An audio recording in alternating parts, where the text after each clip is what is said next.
I'm listening, but I'm prepared to be mad. It's a complex question. It deals with colleges of education. In college of education, they give out teaching certificates. This is just a bottom line.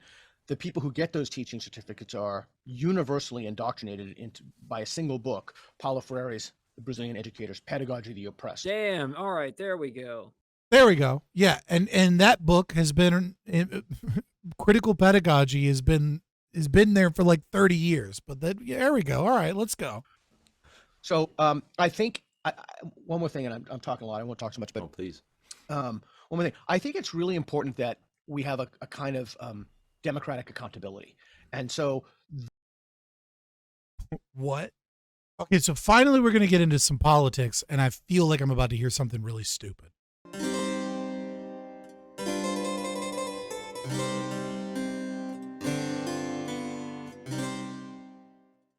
Okay, so this is Peter Boghossian. I don't really follow him a whole lot. He's an academic. If you do know him, the first encountering you probably know with him is he was working alongside James Lindsay and one other person, I believe.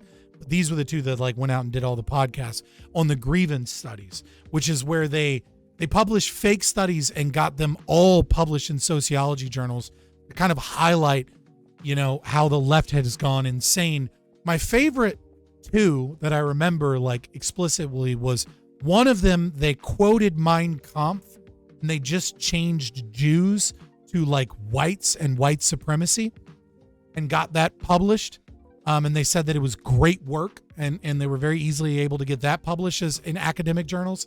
And the other one was a made up study about the interactions between owners and their ability to stop the prevalence rate of them stopping their dogs from fucking in the park, and the idea of internalized homophobia and the way that men would stop dogs from fucking because of internalized homophobia, and that like other people wouldn't do that as much, and it proved that the deep hatred of gay sex was there in their interactions with dog fucking in the park. Helen Pluckrose, thank you. That follows.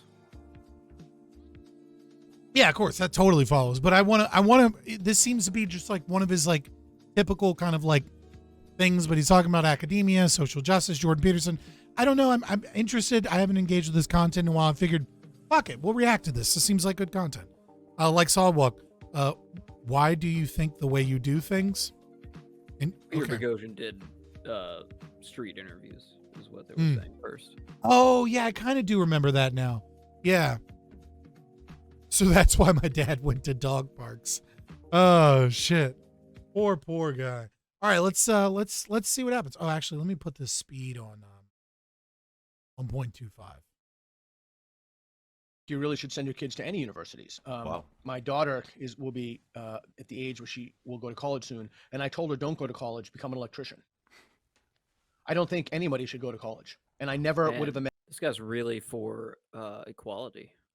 I mean, so look, the idea that no one should go to college is a little bit silly to me, in my opinion, right? As much as I think academia is completely poison and that in 10, 15, 20 years, the degrees may not be worth that much. I do think that if you have a very specific interest and you know exactly what that is, and you need to go to college in order to fulfill that job or that position, then you should do it, right? So like if you want to be, well, for example, let's say you want to work on an oil rig as a petroleum engineer. You cannot do that job without a college degree. Like you simply cannot there's no apprentice. No, you can OTJ that. Right. No, you can't, right? Like there's no apprenticeship that you can do to become a petroleum engineer, right? Like you have to go to you have to go to Virginia Tech or one of those like kind of out in the country technical institute colleges to get a degree to do that. But if you want to go to college, there's not a For Dummies book to be a petroleum engineer. Yeah, there isn't, right? That's a problem with state regulation. I agree.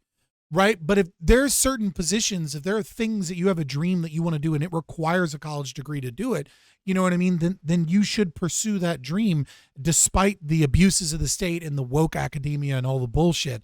And you should keep your fucking nose down while you do it and get good grades. That being said, if you're going to go there to discover yourself If you're going to go there because a 4-year degree is valuable, then no, that's fucking stupid, right? If you're going to go there for 4 years to get a psych degree because you think like that'll be cool to learn that shit, you can learn more on podcasts, right, than you ever could in a college. You know, and your work experience of 4 years working, you know, in the field is just gonna be more valuable towards whatever job it is. I found out my calling at tech school, it's not a bad idea. I think trying to find your calling is a bad idea these days in any of these institutions. Like, if you don't know what it is that you want to do, then go work in the real world for a year and then figure out what it is that you want to do and then go to college with a specific thing in mind.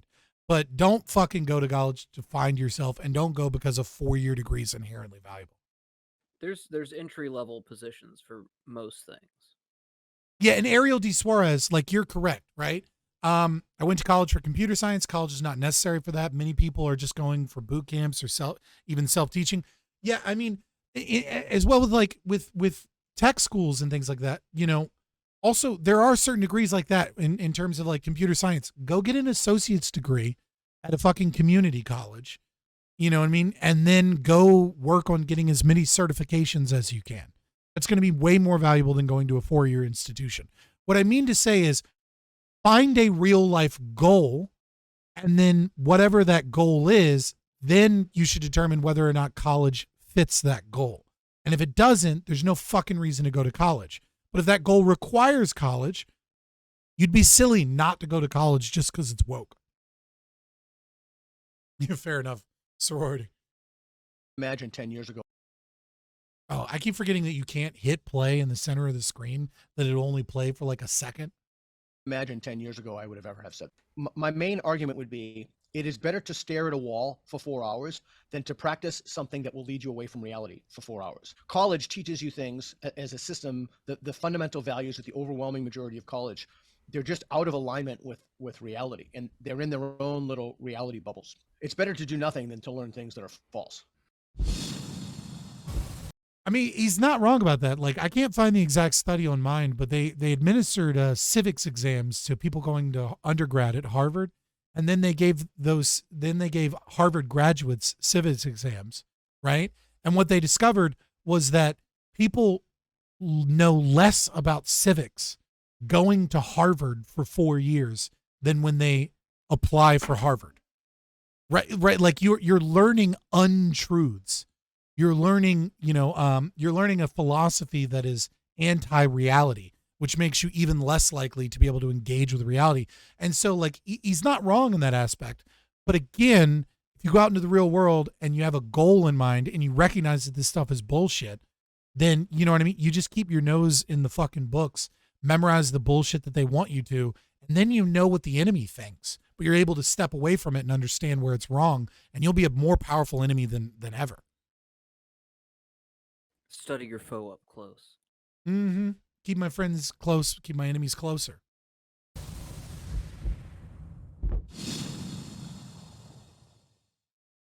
Okay, so joining me on the Freedom Pack podcast today, Peter Boghossian, philosopher specializing in critical thinking, author, and many other things. Peter, welcome to the Freedom Pack podcast.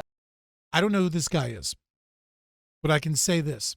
If this guy gains weight, he gets a lot uglier. Like, this is one of those people that has to be in shape in order to look attractive. I can just tell by looking at this guy that if this guy was a little bit overweight, like, he would not be a looker. And I can tell that he has bad taste in music. Why is that? Oh, because the Beatles in the background. No one can see that on screen. Hold on. He's got like a little Beatles poster there in the corner. There you go. Yes, my friend. Welcome. I love that accent. Very, very good. Excellent. So we were just talking about jiu-jitsu. So when did you start jiu-jitsu? Oh, very, very recently. Very recently. I'm talking maybe 2 months, only a couple of sessions in. How's it going for you? It's very, very fun, but it's very, very humbling at the same time. That is certainly true. So let's talk about this before. Does anybody else feel like people, like, jiu-jitsu is good and people should do it, but that more people get into jiu-jitsu for like terrible, silly reasons than people that are actually like, it is it just me? Like jujitsu feels like this thing that like has just become like a signifier of like, are you based? As opposed to like people doing it because of what they get from it. Like I see, it just becomes this thing where it's like, oh, jujitsu, oh, you're one of us, you're one of the good guys, like you're, you know what I Kind mean? of just seem to go hand in hand with each other, don't they? This Don't man really is see 4, but one without voice the is other. 7. Yeah, maybe. There's a strong correlation there, but I don't know. It feels like a lot of people get into jujitsu because it's like what the podcasts and things say. It's like the new CrossFit. Yeah, it is, Black Star. Exactly. It's like it's not bad for you. It's probably better for you than CrossFit for sure, especially since it's teaching you something practical as well.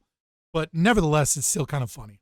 You're telling me all those ridiculous lifting techniques you do in CrossFit aren't going to help you in the real world? No. Can I learn Gentile jujitsu? Gentile jutsu? What is that? Before we get started here, Yeah. so I've been doing jiu-jitsu a long time, and I've seen the sport change very, very, very dramatically. Like it used to be super roughhousey, and when I did it long ago, like we used to, I trained in stick and knife fighting for years, and so Screaming? we would do stick and knife fighting and then just take it to the ground. But those were other times. Dan Medina was the guy who gave me my black belt in stick fighting, and he's still around. You can see videos of Doesn't him it online. sound just Hold on. goofy as shit? When I he have a says black belt in stick stick fighting, when he says stick fighting and then he starts talking about grappling to the ground, I'm picking up like serious gay vibes. Maybe he was the one that was in charge of the internalized homophobia of dog fucking. It's like I'm a black belt in stick fighting, and you know why black is the best color in stick fighting. And afterwards, I like to take it to the ground. No, I'm obviously I'm just joking. Okay. An Introduction to Stick Combat by legendary Hua-Rang Do student Michael Ichanis. Ichanis? Echanis. I'm good. And he was, I mean, he is an extraordinarily dangerous man. I mean, sticks? truly dangerous. But when I don't do the stick stuff to the ground anymore. I just do jujitsu. I don't throw strikes either. But I agree with you. It's an incredibly humbling experience, and it's also something that can't be faked because it's closer to reality. And the closer something is to reality, the less, the more difficult it is to fake. Like playing a musical instrument or speaking another language, it can't be faked. So yeah, I wish you luck on your journey, your jiu-jitsu journey, and just remember, I'll give you my unsolicited advice. Yo, see what I'm saying? Do you see what I'm saying? I'm like, jujitsu is the new you're like one of us, right? And he's like, why is jujitsu good? Because it can't be faked, because it's close to reality, and reality is base. I mean, like, you put your hands on someone, you know if they can fight you or not. It's not like kung fu where it's all pseudo bullshit. The postmodernists, they're the ones doing kung fu because it's not reality. It's like, I mean, I get what he's saying and he's not wrong, but it does seem a little silly. If you're on the bottom, take top. Fight for top. If you're on top, stay on top. So top is the key, because you don't want to be fighting against gravity. And then the other thing is, it's far better to work on your escapes than it is your submissions. So don't. Man, this is it. If you don't know he's talking about jujitsu, this is a weird conversation. Right? There's a lot of layers to this conversation. There's like a homosexual, like kind of fucking energy here. There's like the philosophy of real. And then there's like the conversation about jujitsu itself. And it's a little awkward, but like hopefully we move past this into some interesting philosophical content. Well, you know why I got into jujitsu? Needed to put that rash guard to use, rubbing up against some fellas. I mean, practicing my grappling. Don't be the guy who taps out, white belts or blue belts or whatever. Be the guy who nobody can pin down. Yeah. Well, when you like mentioned Gordon Ryan, be real powerful on the bottom there. Yeah, be a real strong power bottom. Oh, absolutely. When you mentioned jiu-jitsu, it didn't really take me by surprise because it seems as though a lot of very effective people seem to enjoy jiu-jitsu. Why do you think that is? That's a very, very, very good question, and I'm gonna. It's a very, very good question. Let me stall for a moment. No, I mean, we all do this. Like, this, like, it's, let's hear him talk about like reality and the philosophy of jujitsu. It's just kind of funny to me. I don't know. Not answer. I'm I'm going to ask why do people who are woke avoid jujitsu, and then I'll answer it. So woke people caught in the orbit of critical social justice or social justice ideology, uppercase S and J, or used to be called kind of regressive leftism or the successor ideology. Wesley Yan calls it that. Whatever you want to call it. They don't create. They don't make. They don't build. They don't compete. They destroy. And to be successful at jujitsu, well, to be successful in anything, it takes an insane amount of work to truly be successful. But to be successful at jujitsu, it takes, and your word is perfect. I mean, you have to humble yourself. I can't even, so tens of thousands of times before you get your.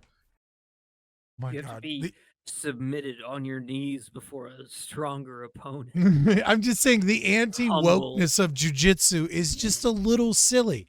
Like, it really is. Like, I understand the idea that there probably is some correlation to individuals that, like, you know, have this narcissism and have difficulty humbling themselves, and like the sport, you know, requires that instantiation of that humility, etc.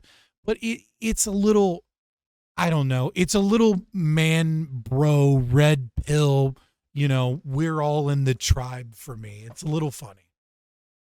Oh, what tribe are you in? I was just tribe of dudes who had $150 in the 90s. Right. Watching the Machado video today, right before this, and that guy is just smooth as butter. You know, these guys at the upper tier are just, they're just like, my goal is to make my jiu-jitsu indistinguishable from napping.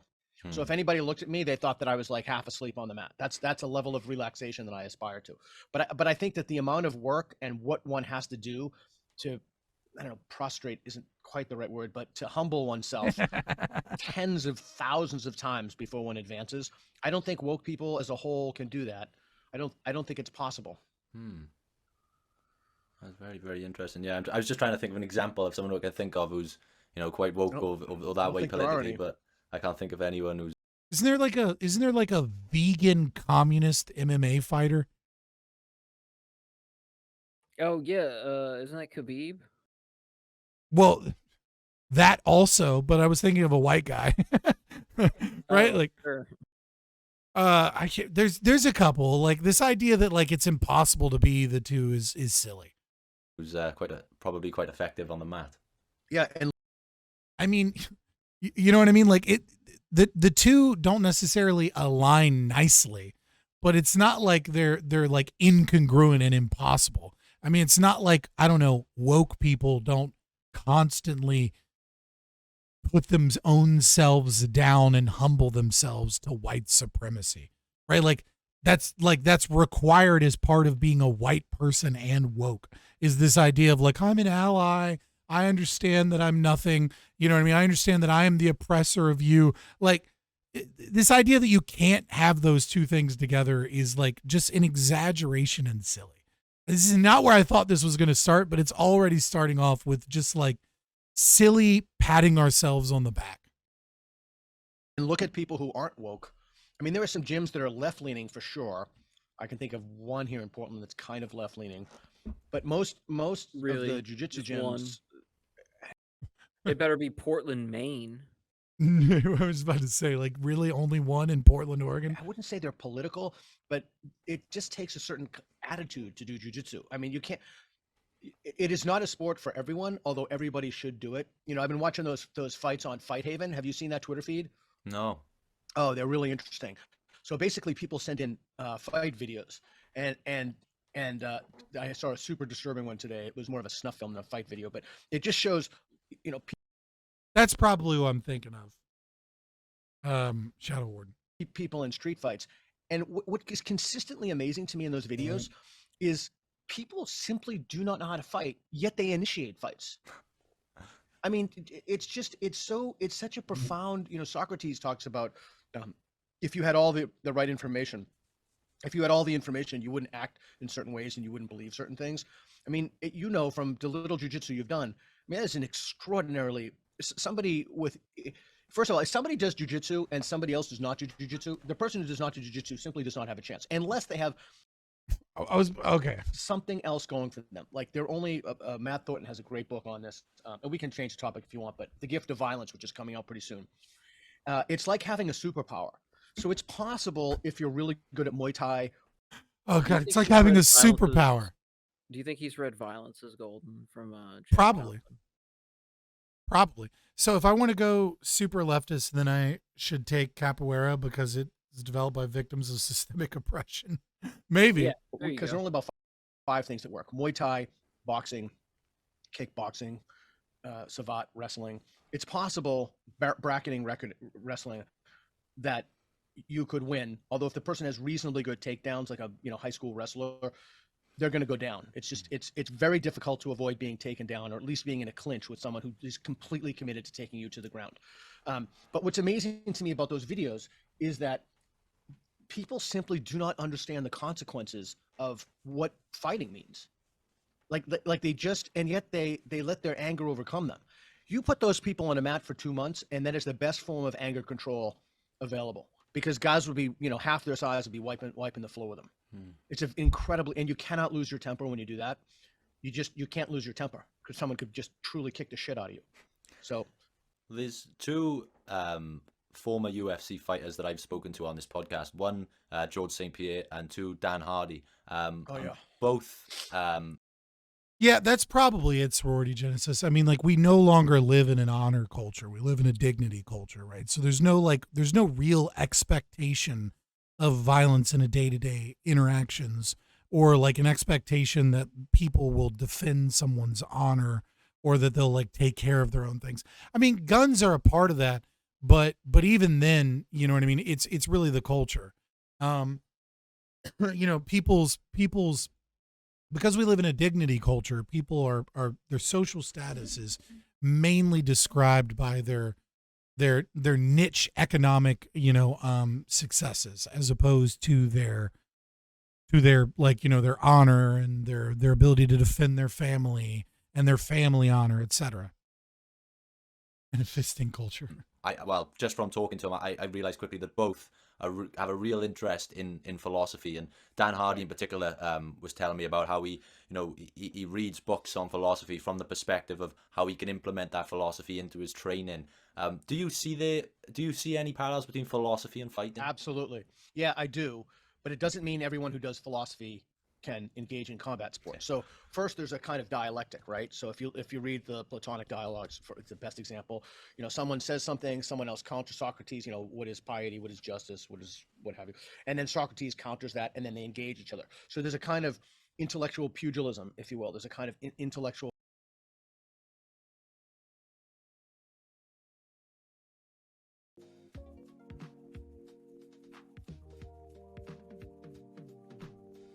You all right there? Yeah, I saw the topics and I was like, this should be interesting. And instead, we're 10 minutes into 50 minutes, and it's just like two dudes jerking off about how awesome jujitsu is, and it makes them based philosophers.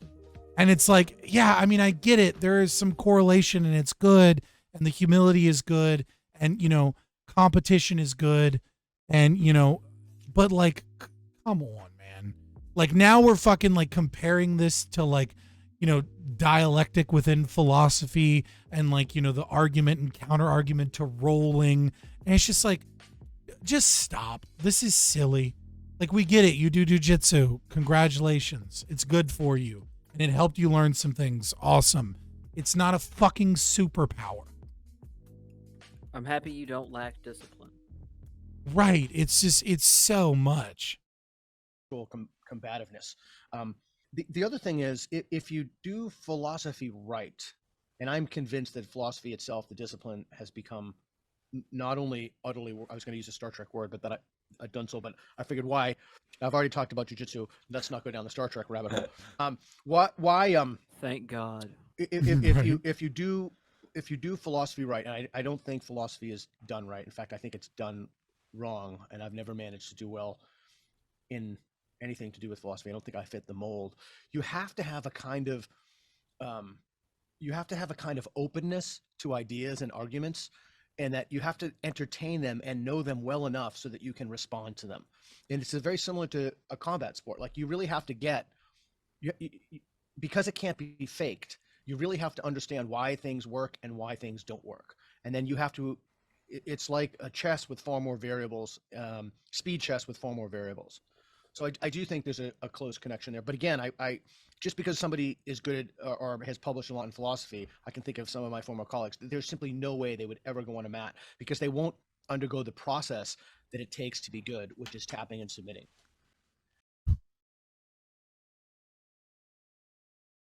Oh, this is so silly. Aquafina, you perfectly described it. Bro, I'm a bro. No way you're a bro, bro. Yeah, bro, I'm a bro too, bro. No way, let's talk fighting, bro. This feels like a Rick and Morty joke, to be honest. Like if you just added some burps in there randomly, Yeah. or some stuttering. Who put the num? You done fucked up. There should have been a warning in this, when you posted this, like skip to 15 minutes in. Right. About heading off while you were talking about the gyms in Portland. It just reminded me of it. I was speaking to Brett Weinstein. The last time I spoke to Brett Weinstein on this podcast, he described Portland to me as a third world city. What would you say to that? Well, Brett's friend, Portland is like an open sewer. It's a cesspool. That's why I'm moving. I'm kind of announcing it the first time here. I'm leaving. Well, exclusive. Yes, it is an exclusive. I despise it. I used to love this place, but it's been hijacked by social justice, and people still haven't learned their lessons. The mayor is a public disgrace. Ted Wheeler, him. You should check out his Twitter feed. You know, the murder rate is up 300%. Matt Thornton would be a great guest for this podcast. He could really speak to this in a way that I cannot in terms of statistics and the violence. Yo, can I get a guest that's like, this person would be great? I'll link you up. Yo, can I get one of those? That'd be nice. Every time I talk to somebody important, like I haven't made any connections from like another person. That's not true. Tulipar Richie was able to get like Blair White, Sinead, and eventually Chloe Cole when we did that stuff. Like Richie, you're badass. But apart from Richie, like every time I meet somebody, they never link me up with anybody else. That's funny. Yo. I agree with probably talking a lot because I've had maybe 100 cups of coffee. I coffee up before I go to jiu-jitsu. Shocker. Cool. Do you put butter in it too because you're keto? Are there any other bro things you want to let me know about right now? Well, first, when I start my day, I wake up, splash cold water on my face, work out, hour 30. Then, first fluids of the day, cup of black coffee. Then, cold shower. You know how we do it. Oh, God. So, yeah, no, I agree. The homelessness is terrible. Addiction is a huge problem. I literally never talk about bulletproof coffee. All right. I occasionally talk about Death Wish. I don't drink coffee anymore for reasons. But when I was doing like strict keto, I really liked bulletproof coffee with some coconut oil and a lot of butter. Shit's gross, man. And I love coffee. I mean, like, if you can get like good butter, if you can get good butter, it's all right. But like, I was using Kerrygold, yeah. It's one of those. Let's be honest. People that put butter in their coffee, it's one of those things where it's like it's the same, right? And it's like to you, because you forced yourself to not have the good shit for 6 months. Like, you know what I mean? Like, it's a cool substitute. It's not as good as creamer. Please, everyone, stop pretending. I mean, I got really lucky when I was doing that. I found a sale on Kerrygold, $2 a pack. Yeah, That's a really good sale on Kerrygold. dude, I filled my freezer. Who the fuck puts butter in their coffee? It's a pretty common thing with people that are on keto. I mean, that's for people who are like kind of doing it more cheap, quote unquote. The big thing is you like MCT oils and just put that in your coffee instead. Anyways, they don't have as Michael Schellenberger writes in San Francisco, they don't have a shelter first housing earned policy. They have open tent camping, and I just read something. A large number of fires in the most number of fires are caused by homeless folks in burning things in tents, whether that's bringing barbecues in there or I don't even know, but it's from tents and the crime. So I have this thing on my phone. It's the Ring doorbell app. Hmm. You know what that is? So it's like it's like every time you someone heard of comes this in my new house, I have product? to have a TV camera. Right? This fucking shameless plug for. I have this thing. Have you heard of this? The Ring doorbell app. I honestly thought it was going to be a poop tracker app. Right? Like, what is going on, man? Cameras all around my house. It never used to be like this, by the way. Mm. So, I'm constantly getting these alerts. Gives you a special sound like ding, ding, ding, ding, and it's all the crazy shit that happens in Portland. It's like murder over here, porch pirate over here, car stolen here, dog mutilated over here. It's just this constant stream, and that's among the people who have the app. So, I think one more thing, and I'm talking a lot. I won't talk so much, but please. one more thing. I think it's really important that we have a kind of democratic accountability, and so. What? Okay, so finally we're going to get into some politics, and I feel like I'm about to hear something really stupid. Democratic accountability. Let's go. Let's go. What is happening to Portland now is a direct response of how people have voted. It is a direct response of the attitudes that people have. And so to expect anything other than what it is. I mean, sure, if they'd voted better, maybe it would be slightly better. Okay. It's foolishness. It's a kind of insanity. So of course, what's foolish and insane is that we all just accept the idea that like dumb people can vote in these policies that everyone has to live under. What's foolish and insane is an insistence that like good government can exist. You're going to get this. What else could it be? You couldn't get anything else given the governance that you yourselves have voted in. You meaning the people of Portland. It's interesting. It reminds me of, I remember listening to Jordan Peterson talking about what he said publicly, that there's almost a list of universities these days and cities and universities in certain cities that you should never send your children to. What are your thoughts on that? A list of universities. I don't think you really should send your kids to any universities. Wow. My daughter. Again, we had this conversation when he did in the pre-roll. List of universities, maybe University of Chicago. Ones that work with the Mises Institute, like oh God, what is that university in Louisiana? One that Walter Block teaches at. Oh.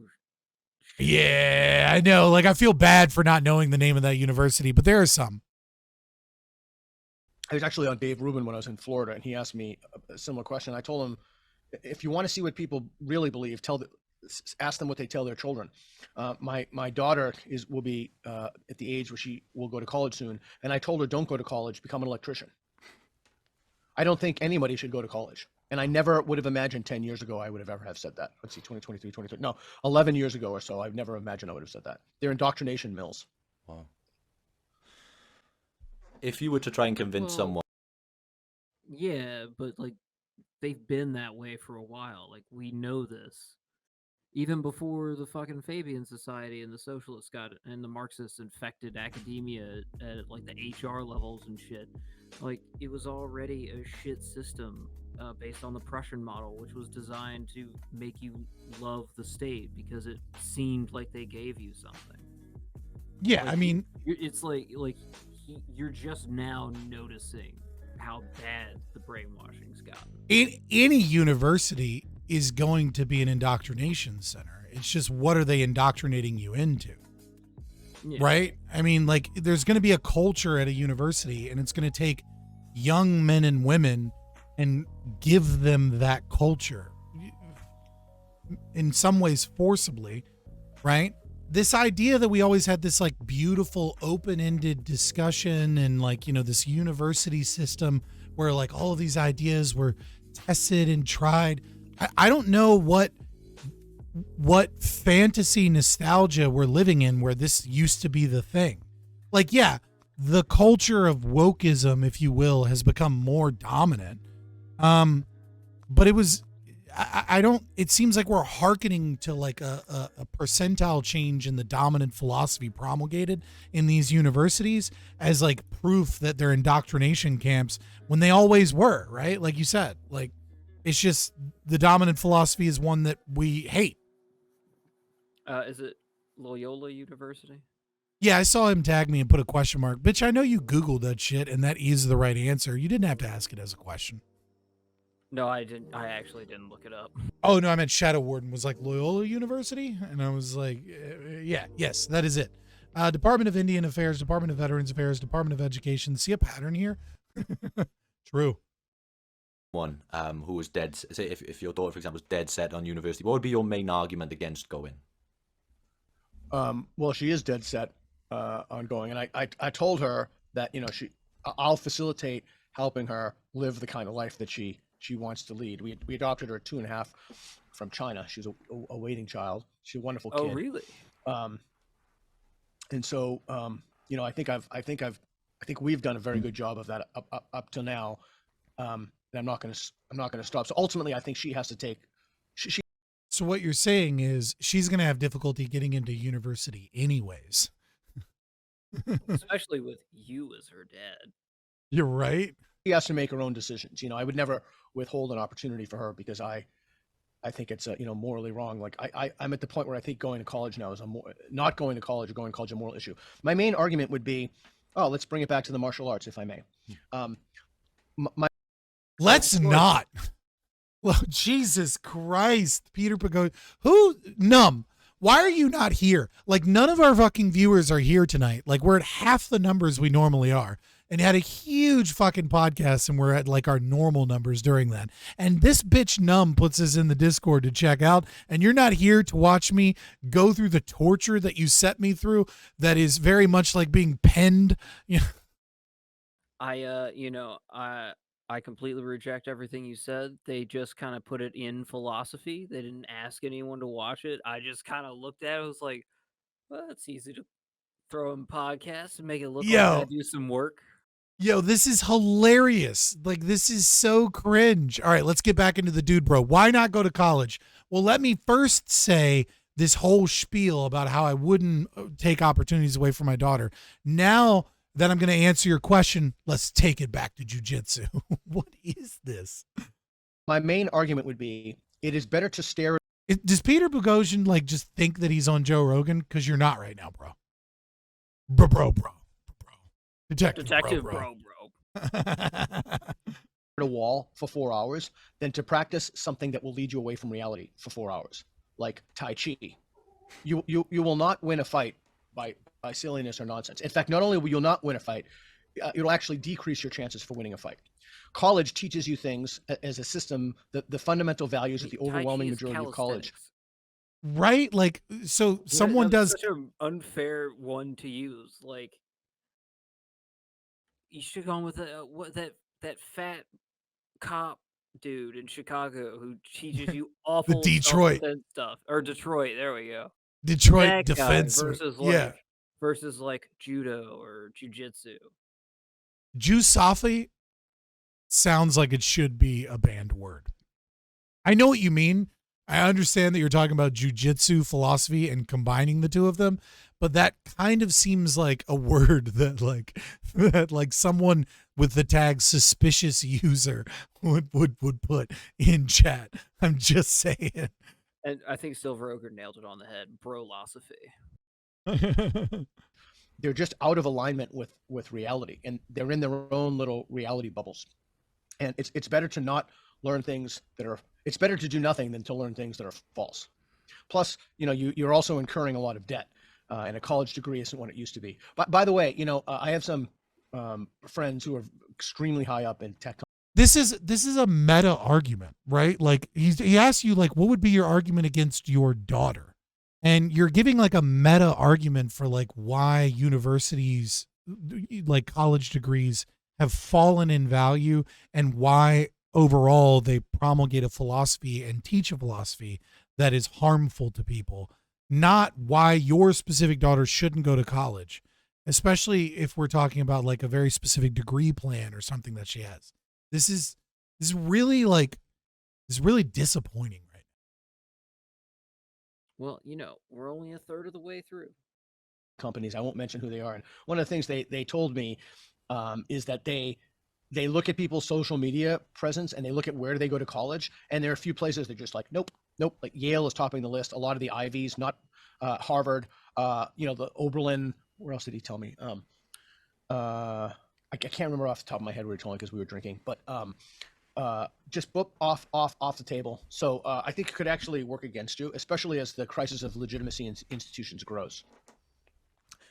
Yeah, again, terrible answer, right? Also, I don't think it's gonna be that big of a problem. Right. You mentioned there you couldn't imagine yourself saying that 10 years ago. It's almost Yeah. been, it was about 10 years ago I started university. And since then, I've always been quite an optimistic person, but everywhere I turn now, it seems that academia is heading down troublesome paths. 10 years ago to now, what was the shift? What caused the shift in your mindset where you first thought something could be happening here? Critical mass. Like it wasn't that anything actually fucking changed. It was just the slow march of the institution. Like there is no like, I mean, he might personally have like an aha moment, but there is no like one thing that just changed in the last 10 years. All that changed was they reached a critical mass where, the growing kind of bureaucracy of these academic universities and the growing amount of administrators were able to maintain control the relatively few voices that were speaking out against the philosophy and the culture. Well, I would imagine his like aha moment is it has to be something that affected his personal life. Right. I'm trying to talk less because I'm so hyper caffeinated, and that's a huge question. Yeah. Wow. Okay. The shift. Wow. Okay. Why would you try and talk less? You're the person being interviewed. Like, it's obviously an interview style podcast. Like, Do you mean like you're trying to be more concise and like maybe accurate with that's what the he language? means. Yeah. Well, it's hard to know. He's too caffeinated to tell us. That's a very complicated question. I released a series on that. Lyle Asher, series is Universities Are Becoming Cults. It's on my YouTube channel, Peter Boghossian. Shameless Okay, plug. it's a complex question. It deals with colleges of education. In colleges of education, they give out teaching certificates. This is just a bottom line. The people who get those teaching certificates are universally indoctrinated by a single book, Paulo Freire's The Brazilian Educators, Pedagogy of the Oppressed. Damn. All right, there we go. There we go. Yeah, and that book has been critical pedagogy has been there for like 30 years. But there we go. All right, let's go. Just reading something again about the influence that Henry Giroux and Paulo Freire had on education. You don't teach for the truth; you teach to liberate from oppression. And so kids going into schools in K through 12 have been indoctrinated by teachers who have gone through that critical theory training, that training to help them recognize and then overcome, fight, activate against depression. Couple that with college and university administrators themselves being products of ed school by and large, and people getting degrees, then getting out and going into the workforce and taking things like trigger warnings, safe spaces, microaggressions, etc. And the new one is belonging, which you hear a lot more of recently. Inclusion is another biggie. So you have that manifest in the workforce. You also have what I published a piece in Wall Street Journal about. You also have idea laundering, so that the ideas in journals. Yeah, like that is a really big thing. Is like, even when I cite how many times Paulo Freire is cited, No one cares. but even with that, it's like the amount of citations that Paulo Freire has is radically under how many citations he really has, because of this idea that he's talking about here, idea laundering. Because like what you will see all the time is you will see someone cite another like current academic or an academic in the last 20 years. And then when you go to that paper, they're just citing Paulo Freire, right? But it's not a citation of Paulo Freire. It's actually a citation of this other person. And yet it's the same fucking principles and ideas over and over again. Like if we were to adequately like cite his ideas and how many times they've actually been cited, it's got to be double what he actually has, which would make him the most prolific cited author ever in any place ever. And that's crazy. Like, but it's just true. Even with 108,000 citations of pedagogy of the oppressed. It's way more than that if you understand idea laundering. They're just the musings of ideologues that in peer-reviewed journals that pass themselves off as knowledge, but they're not knowledge. So you have this constellation of factors that converged in what Helen Pluckrose and James Lindsay and cynical theorists call applied postmodernism. And it's basically taking the old postmodernists, Derrida, Foucault, et cetera, the French thinkers, and how that's manifested. So I think that manifestation is in the disciplines, across the disciplines. It started in fringe departments with fringe folks like gender studies. It slowly seeped out Paranormal research, humanities. Then it seeped out to the university infrastructure, and it's in STEM, and you see it in things like diversity statements, et cetera. But it's been a very rapid blitzkrieg without a war. The worse you see this problem coming, do you think we're ever going to enter a sort of post-woke era where we get to a point where it can't go any further and we start to go back the other way? Yeah, I think we're at that point now. I just tweeted something about that last night. I think that and Michael Schellenberger, again, I mentioned before, but we were going to we're going to have a debate on this until he kind of got dragged into the Twitter files. The question is, are we at peak woke now? And I think the answer is yes. Although we're far more woke now than we were, say, in 2010, and there are metrics that it'd be interesting to hear his opinion on this. I don't know what peak wokeness really means, right? Like the ideas begin to eat themselves, right? As the communities splinter. You see this with, the transgender community and the idea that like lesbians, gays, bisexuals are kind of like, what the fuck, right? No, it's even more readily apparent than that. Just look at the pride flag. It keeps getting more and more shit put onto it, more and more busy and cluttered and representative of everything and now nothing. Yeah, well, I mean, that's the ideology, queerness is, an identity without an essence. But so I do think that is true. The problem with that is whether or not peak wokeness as a movement in terms of the ideology eating itself is different than the amount of individuals that instantiate the philosophy, right? So the ideology might begin to start eating itself, but it doesn't matter if a third of all elementary students at a minimum are being indoctrinated into this, right? Like if they gain so much power that they can completely capture the next generation, and Gen Z looks to be completely captured. I mean, Gen Z is like, it's not like you're the rebel and you're the crazy person if you're not a radical leftist. Like, it is the default position of someone in Gen Z to be a radical leftist. That should terrify the fuck out of you, because the default position for an entire generation in this country and in the West, but specifically talking about the United States, is a revolutionary that whose ideology that they pushes for requires the destruction of Western liberal democracy in replace of, either Marcusian socialism or a communist revolution. And so, like, yeah, can the ideology eat itself? Well, the ideology always eats itself, right? Like it's always, you know what I mean? Like when the communist revolution occurred in Russia, like there was always the killing of the anarchists. There was those that disagreed. There was, Lenin, obviously, right? There's tons of it eating itself, but it doesn't matter if it eats itself, if it has a critical mass to gain the power of the institutions.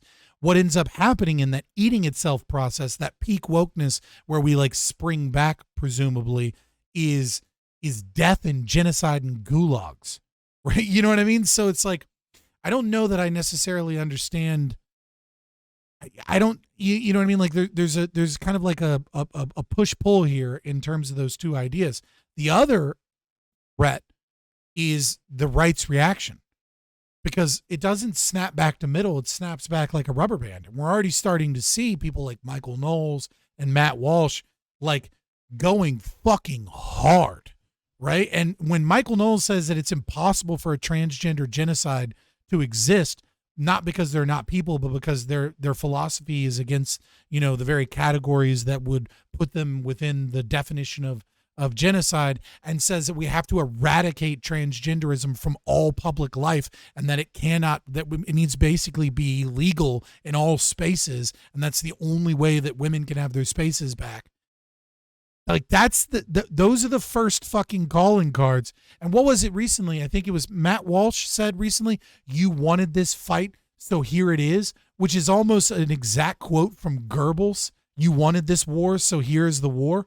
Like, you're starting to see very fascistic rhetoric, culturally speaking, from the right, and it's like, does it snap back to the middle, or does it happen like it did in what preceded every fascist revolution? In Spain, in Nazi Germany, in Italy, it was brown shirts. It was the communists that were a threat to the culture and a threat to the institutions. And the right came back and said, we will use power and broad brushstrokes to take over the institutions and take over the market to keep you fuckers from having power and fucking over the things that we value. Welcome to fascism. So there's a lot more to this. I'm sorry, go ahead. History really does rhyme, and man, not looking forward to the rhyme we're gonna get for the younger Dryas impact. On a separate note, are we prepared when the comments come? That is decidedly no. Right.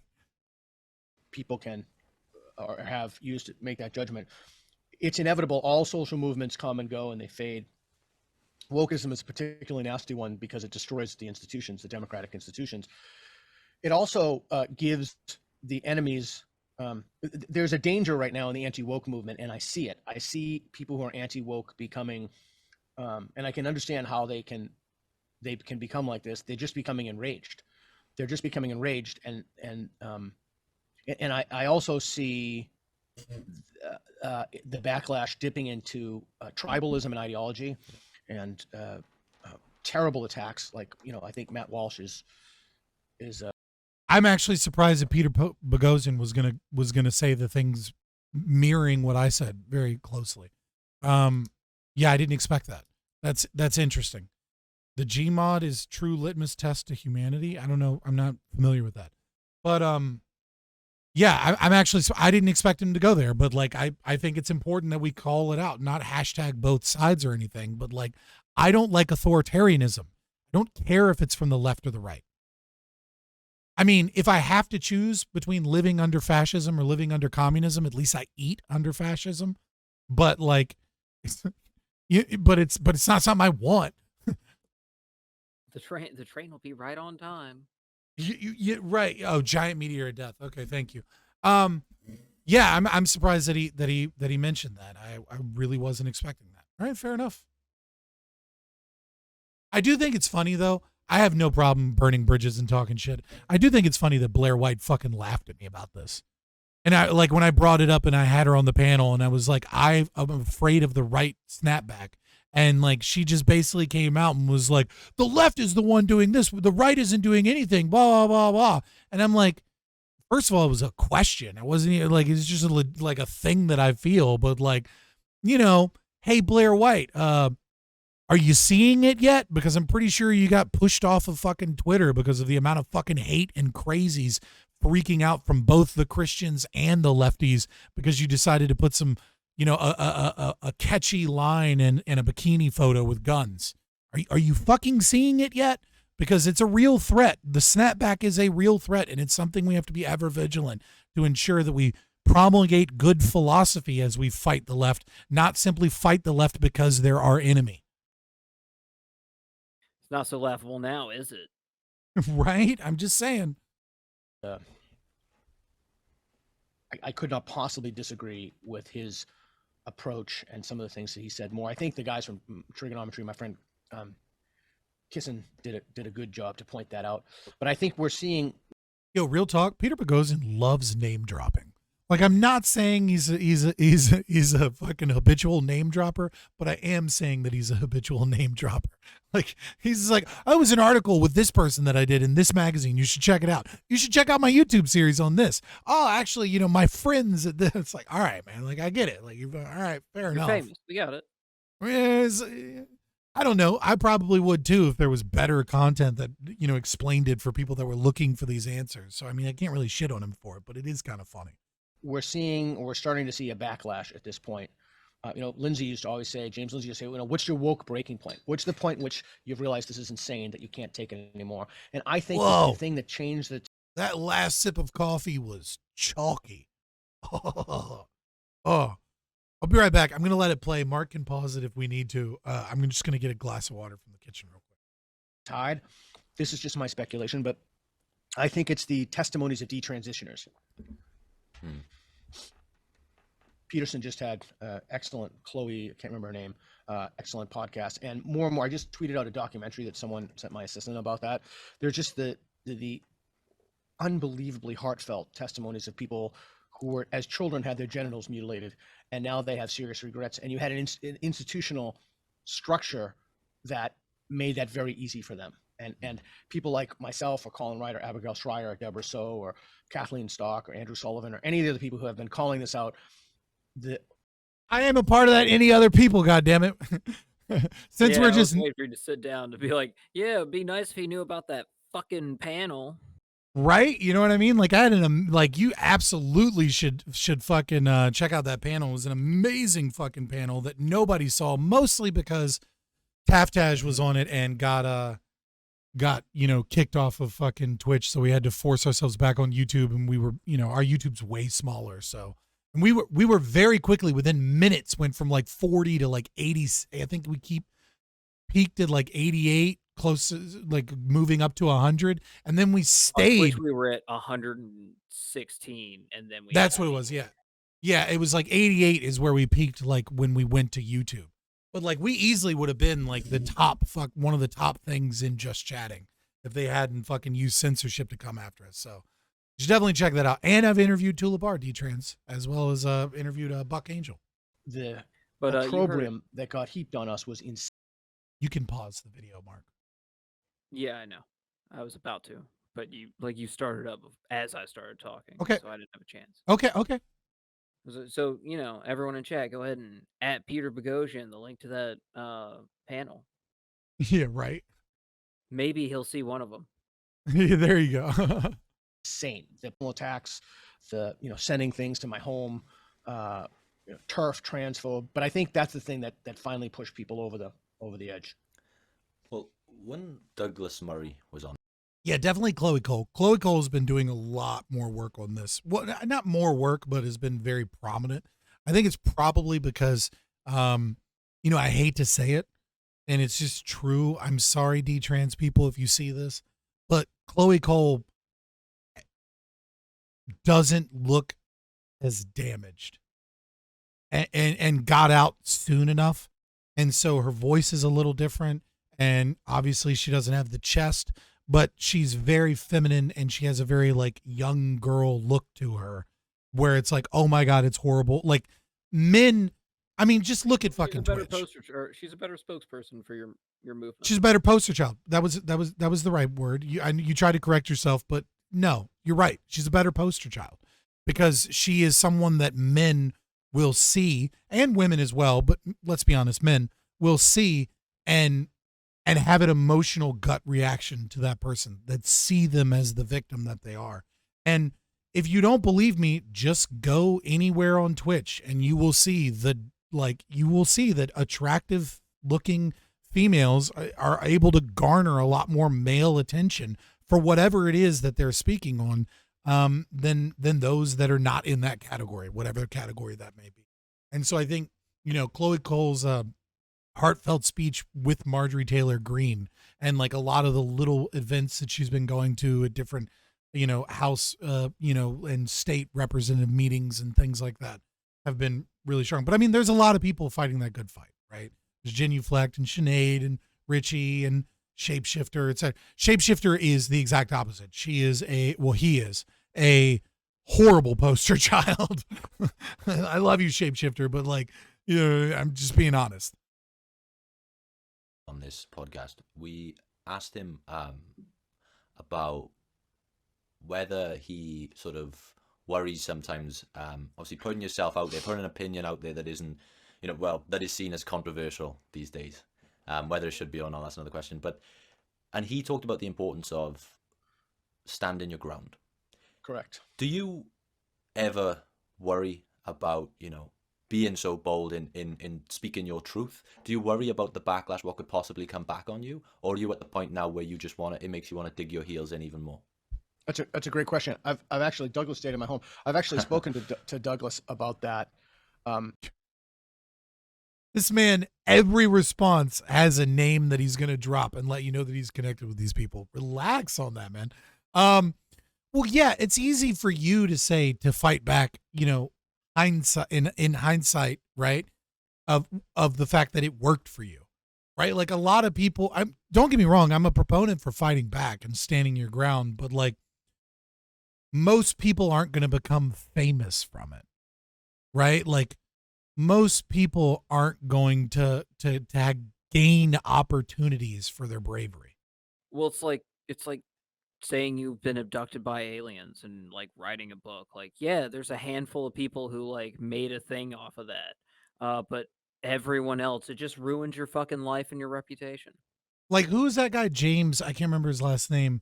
The autistic guy that was the Google whistleblower about like all the diversity, equity, inclusion shit they were making him do. Like, this is a while back. Like, yeah, I know who you're talking about. What's he doing? You know what I mean? Like even though he's shot to fame for being a whistleblower and standing up and fighting back against Google, James Damore, thank you. How's James? Let's check in on James Damore. Fuck it. Like, you know what I mean? I'm just curious at this point. Yeah, let's find out. Is he doing well? Like, oh well, maybe not use Google. 2017. Oh, he's got a LinkedIn profile. Let's see. I'm just doing it off screen in case, my personal information is there. You know it is.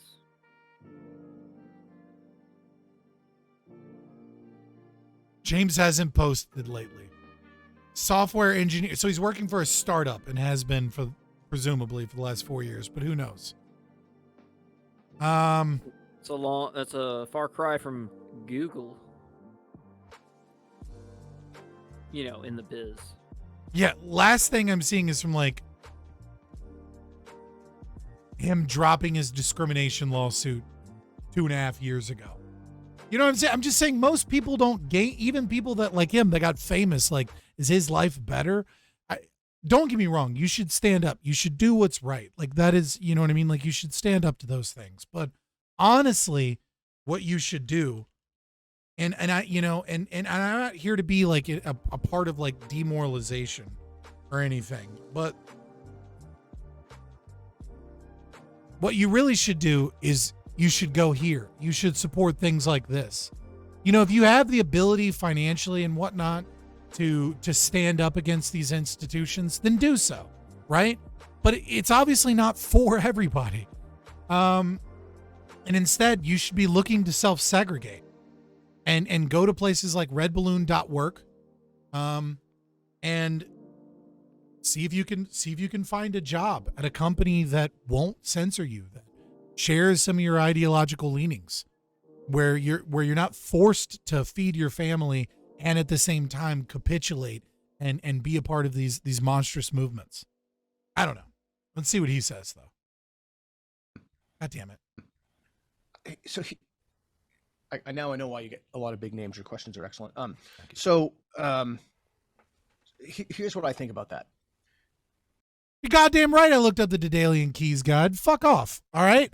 Like I did it and I had 14 out of 16 and I was missing 2. And I was like, where the fuck are these last 2? I want my robes.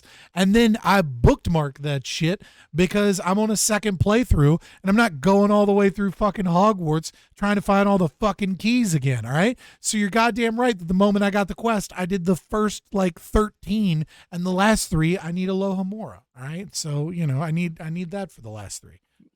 And, knowing how slow you play that game, it's going to be a couple days before you get Alohomora. No, I got the quest right now, but fair enough. But yes, before I did the first trial on my second playthrough, I did clear every single solitary thing available on the map north of Hogwarts except for the Forbidden Forest.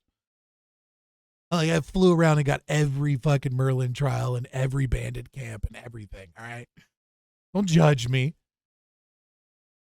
Few Your things. game, First, man. You as play it. long as you're willing, so I don't agree with this idea of digging your heels in. As long as you're willing to revise your beliefs, in other words, to change your mind, you should be able to put out any argument that you want.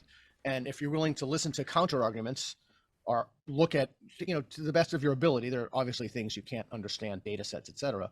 I'm not going to sit there and understand, Hold on, sorry. We need more views, right? Just let everybody know that I do indeed play Hogwarts Legacy so they can come and cancel me.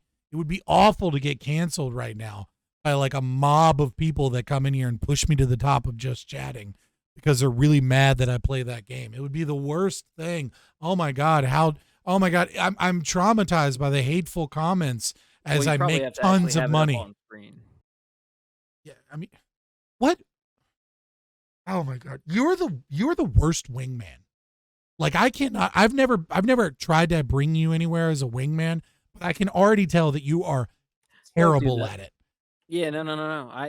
I don't, interact. It's with like I people go that into a bit and you're like, let me explain to you why this is wrong. Like just fucking go with it, my guy. Come on, man. Why are you so mean? you just listen to Eric Weinstein talk about Dirac equations. There are obviously things I can't understand, but to the best of your ability, if you look at evidence and data and you're willing to change your mind, yeah, sure. Then that's why I don't think those commitments should be unshakable or even commitments at all.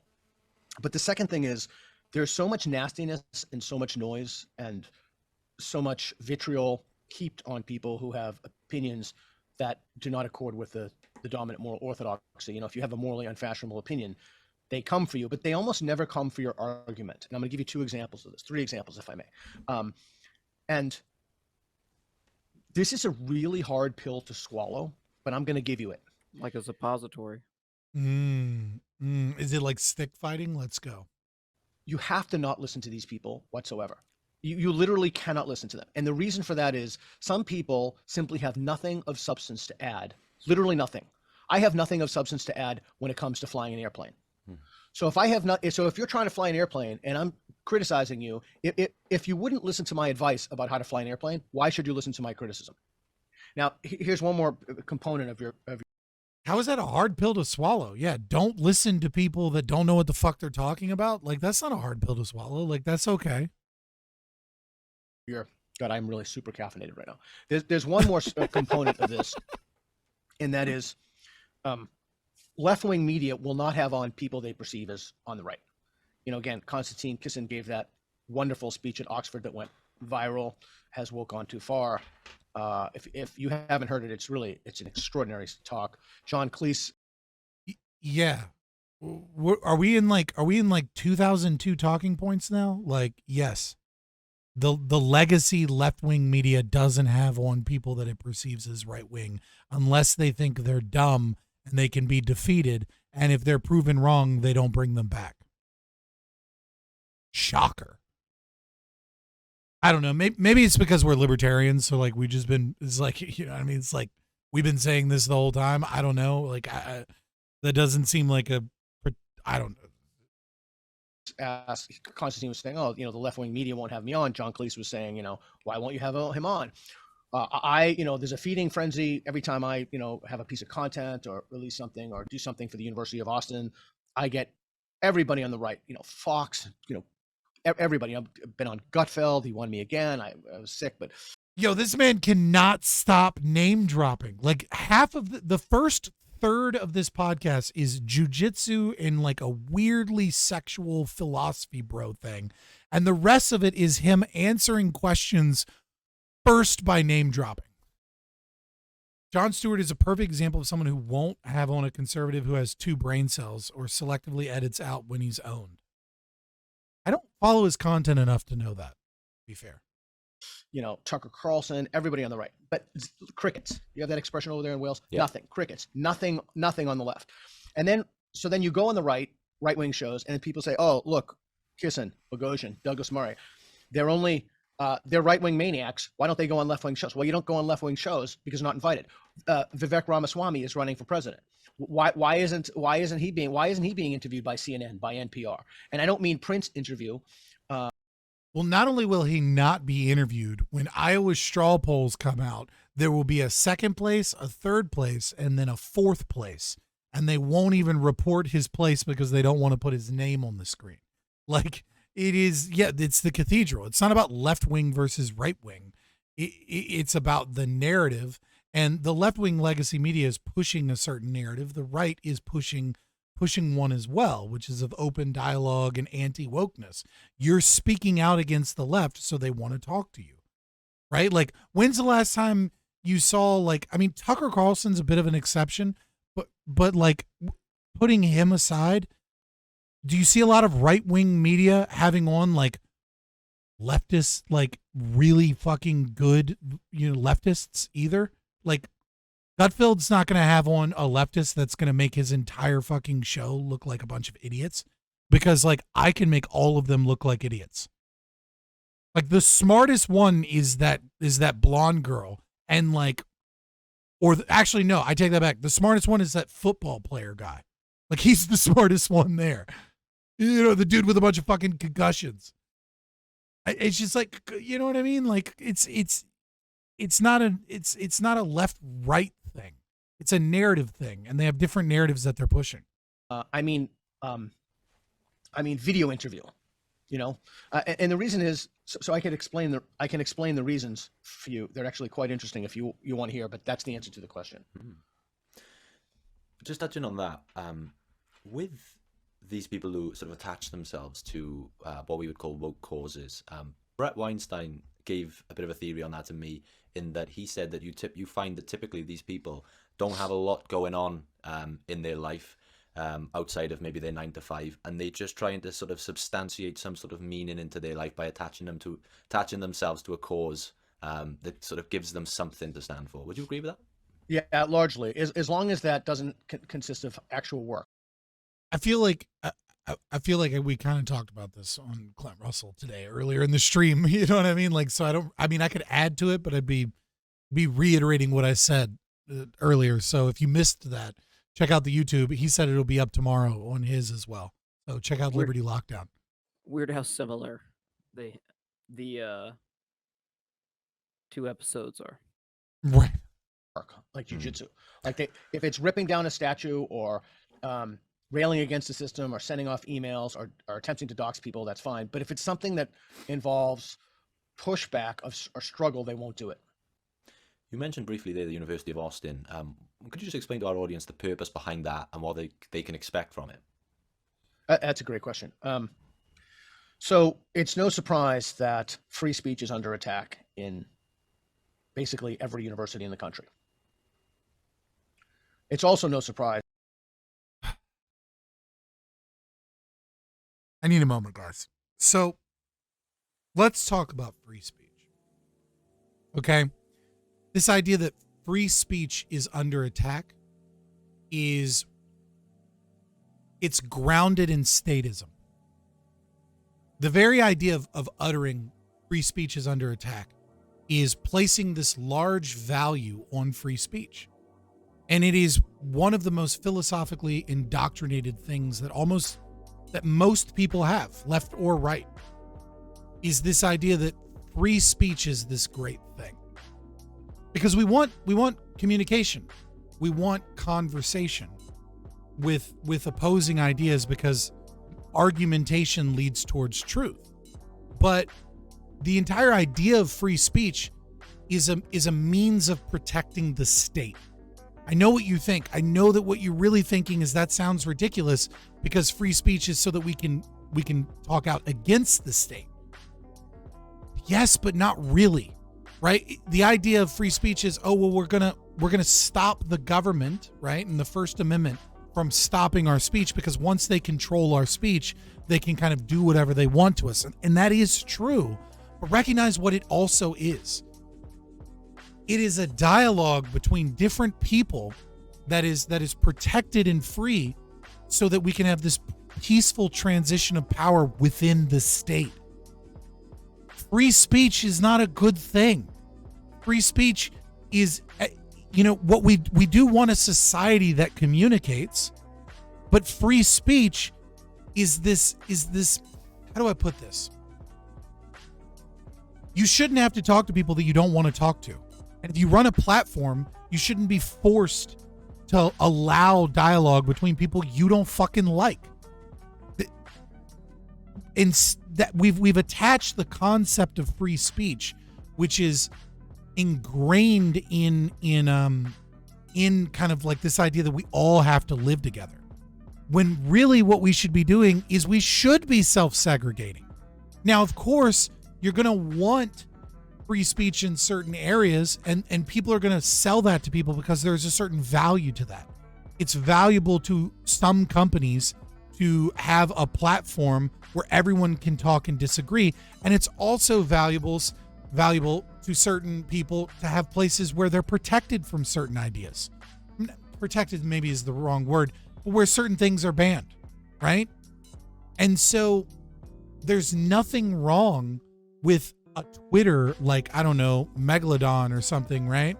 Where right-wing values and ideas aren't tolerated and are simply kicked off of the platform.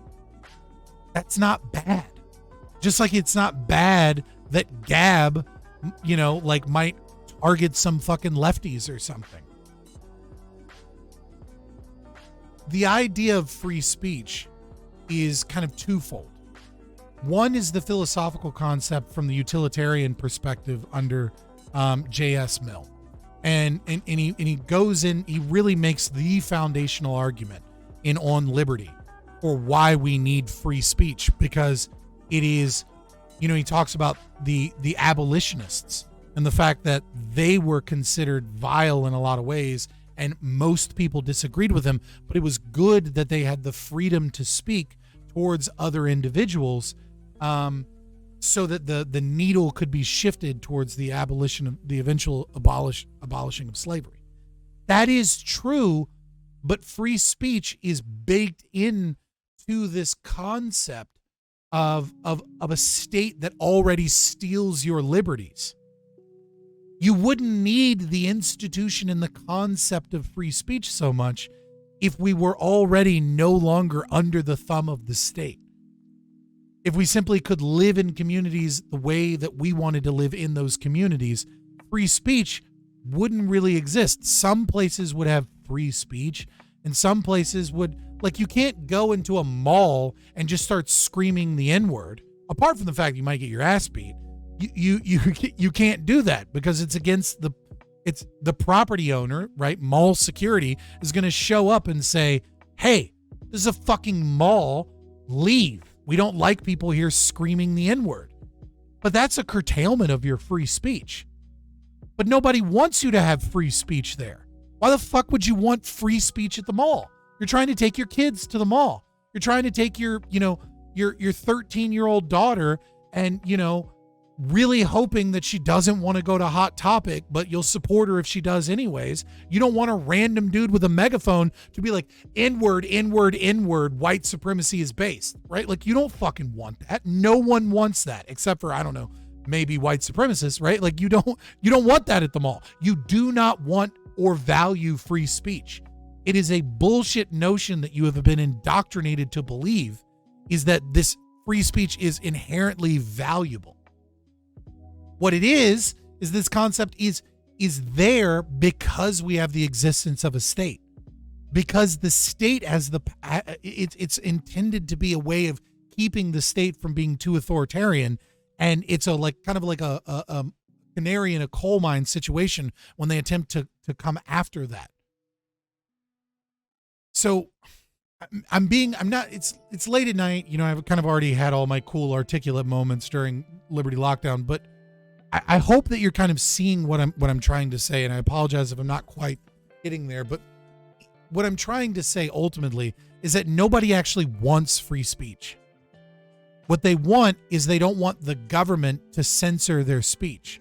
And then what has happened is this concept of free speech has bled into these places that we believe are public platforms, or like the public square, where society needs to have these communications, but we've attached the wrong thing to them because we have a state that has maintained and helped build these monopolies. Bed Bath and no blacks allowed. Fabian Liberty Sky. That's fucking good.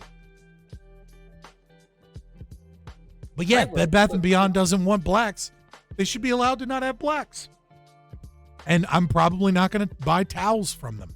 One, because they're too fucking expensive, and two, because they fucking don't allow black people there. Like, why would I want to go there? But if I don't go to Bed Bath & Beyond, how am I going to get my Wamsuta hotel-style extra-large bath towel? Yo, that bath rug, that's super nice. My grandma got it from Bed Bath & Beyond. The mall is private property, not the public square. Yeah, but the thing is that the idea of public property is non-existent. It's a created pseudo property that is really just stolen property that, because we're forced to live under this institution, they give to us as like a means of consoling us so that we don't cry out for the liberty that we deserve in our hearts against them. And by them, I mean the state. I don't mean anything weird. But you don't need to specify no blacks, just like the Korean pool hall doesn't have to specify no white boys. I'll get the picture when I show up and try to play and feel really uncomfortable the whole time. I've always felt very comfortable in the Korean pool hall. Jesus Christ, Started creep. by a couple cute K-pop stars. Is that there's been wide-scale ideological capture in American universities and also K through 12 systems and colleges of education, which we spoke about. The solution to woke ideological capture of universities is not an anti-woke university. That's not the solution. The solution is not another liberty or a Christian school or what have you. The solution to that is, I'm listening, but I'm prepared to be mad. independent institutions like University of Austin or Okay, yeah, fair. I agree. Ralston College, where people can ask, sincere inquirers can ask questions and be challenged, have their arguments challenged, and have a capacity, or first they need a tool set to engage. That's one of the things that I do when I go down like this summer for the forbidden courses. You know, we give people a tool Yo, he's just constantly dropping other things for people to look at. set. We don't just throw them in the deep end and say, here, have at it with each other. So, you know, we talk about arguments, evidence, how to listen, how to formulate responses, why changing your mind, which I spoke about, is important, and techniques to do that. So the University of Austin is a new university. 2024 is the year that it's looking to go live. People like Joe Lonsdale, Barry Weiss, Neil Ferguson, myself, Ayan Herciali helped start it. I'm a founding faculty member. I'm not in the board of directors. There are also a board of advisors. There's teachers like Kathleen Stock and Thomas Chatterson Williams. David Mamet is on that. Oh, he does jiu-jitsu too. Jesus Christ. And he had to throw the jujitsu in there too. Jesus, this is so bad. Like, I appreciate some of his philosophical knowledge, you know, in some areas, and certainly love the grievance studies, but this is rough. This is mostly name dropping and talking about jujitsu. It's a lot of sand to get a couple shells out of this. You know what I'm saying? Right. So, yeah, how does that answer your question? Oh, amazing. So No, fucking all you did is drop a bunch of names. outside of Apart from that, you should say not anti-woke universities, but another- independent universities. Yeah, he's like, speaking of which, I'm starting one. I guess it sort of ties in, but in terms of traditional academia, we've talked about the problems. Is there anything left good? Is there anything left to salvage, or is in your mind, is that exercise futile? Not only is it futile, but every attempt and any attempt to salvage it just delays its inevitable collapse. So if you really wanted to help the system, and we're releasing it's another new exclusive. We'll be releasing a project this week I've been working on called Don't Donate. Don't donate to your alma mater. Should be the easiest ask in the world. Just stop donating. The schools that people went to, even, well, you said when you graduated, even 2010, they're very different. Look, Mark, I don't normally empathize with the way that you view the world.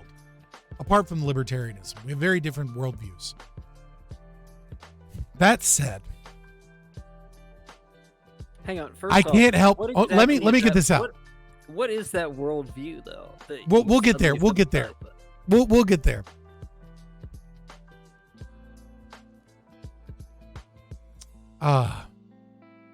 If you donate money to your woke university,